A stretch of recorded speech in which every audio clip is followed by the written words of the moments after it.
Good morning. Welcome to this week's edition of the Fast Five. It is May the 4th, my favorite made-up holiday of the year. And yes, my two boys and I will be watching Star Wars tonight together. We had a lot of exciting news happen this week, so let's get right to it. First story, this is huge. Macy's acquired Story. Now, for those of you that aren't familiar, Story is exactly what its name connotes. Essentially, it's a store in New York that creates new stories every 4 to 8 weeks that are unexpected. They're usually around certain themes. Story was created by Rachel Sheckman, and she's going to become Macy's brand experience officer. I like this move a lot. I've been really critical of Macy's in the past few weeks, but this move makes a ton of sense. Macy's, for the first time, is now showing a strategy where they're starting to think about product management as a discipline. They're bringing Rachel in. Seemingly, she's only called by her first name in the industry, no matter who you talk to. But they're bringing Rachel in to essentially design their stores as a product, because the stores are the business that Macy's is actually in, not the product within their four walls. So kudos to Macy's for this effort. Now, here's the thing. Over under, I give her 18 months before she gets fed up with the corporate bureaucracy that's there. But hopefully that doesn't happen, and she does a wonderful job at Macy's. All right, story number 2, Amazon Prime. This is a little bit of a holdover from last week, but we were off last week, and it was still making headlines. And it's really important. Amazon announced that starting May 11th, any new Prime memberships will now cost $119 versus $99 before. And for existing members, they have until June to renew at $99, or their charges will go up to $119 as well. Now let's do some quick math, just for illustrative purposes. Now I know this isn't exact, so don't write me and tell me it's not exactly right, but let's just do this for a second. Amazon says they have 100 million Prime members. Take $20, the increase in Prime, against those $100 million. That's now $2 billion in cash that Amazon has every single year to do whatever the hell they want to destroy any competition in their way. That's crazy. And by the way, pyramid scheme much, Amazon?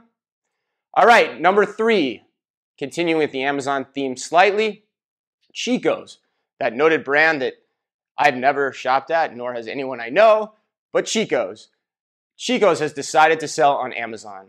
And again, I think this is a shrewd move. I think it's a harbinger of things to come, and I think we'll only see more of it. I think it makes a ton of sense. I think a lot more retailers, especially mall-based retailers, need to start thinking about this approach. Why? Because if you look at it, data shows just in the last year, there was a survey done in 2017 that 49% of all first product searches start on Amazon. So what that means is that if someone's sitting at home, on their phone, on their desktop, and they're interested in buying a product, half of the time they're going to Amazon to find that product first. And so if you're not on Amazon, people are not going to even consider you, which means if they don't find you, they might actually go and look for something else or buy something else when they actually might have bought, in this case, a Chico's product instead. So I think it's a smart way to start thinking about how people want to position their distribution digitally, and instead focus their attention on what is truly different about their in-store experiences. Because at the end of the day, Amazon already has become almost our online mall. But who carves out the space and who wins the battles of the actual physical mall? That is still very much up for grabs, and that is still where the lion's share of retail is done. All right, number 4. Walmart has decided to divest their Asda business in the UK. So they just announced this week that they're going to sell their Asda business to UK-based Sainsbury because they're now going to focus and hone in on their priorities. I love this move again. This is a good week. I'm giving a lot of platitudes this week. And of course, not surprisingly, this move did not come from the desk of Mark Lowry. So it's no shock that I like it. Sorry, I just had to on that one. I think it's a good move by Walmart. Tightens in the reins on what they want to do. But most importantly, I highlight it because it's a move that Britton Ladd recommended and predicted back in February of 2018. Now, if you remember a couple of weeks ago, I said Britton Ladd rocked my world with an article on Instacart and it being the Trojan horse of retail. Well, again, here he's predicting this as well in his article, Killing Kroger. I highly recommend you check it out on LinkedIn.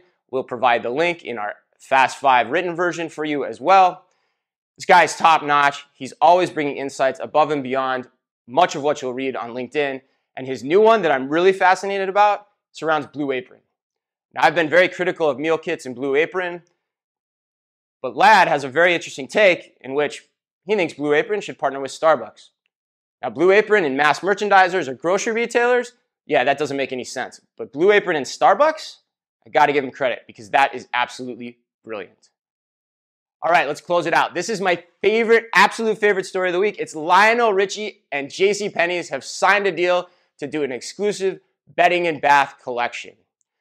Oh my God, if you haven't seen it, you should take a look because the smoothing saxophone sounds of the 80s have called and they want their home decor back.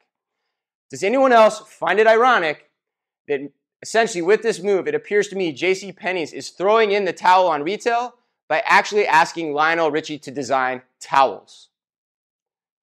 Stop and think about that for a minute. But it's nuts. I mean, JCPenney's, what the hell has happened to you?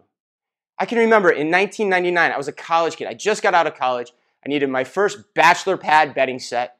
I went to your store, purchased the whole thing, got my first black velour blanket. That's right, ladies. And then in 2005, I joined Target. I was a towel buyer, and I'd benchmark your assortment as the apple of everyone's eye. But now, in 2018, you're signing a deal, and you're probably paying Lionel Richie a lot of money to essentially recreate the bedroom set from Don Johnson's Miami Vice bachelor pad? I don't know, man. It doesn't make any sense. All right, that concludes everything for this week. A couple of housekeeping notes. I will be at Microsoft next week for their Retail Tomorrow conference. Also, I came across a really cool technology, Mixed Recipes, MYXX. I encourage you guys to check it out. It should make people's lives easier. And of course, as always, be careful out there.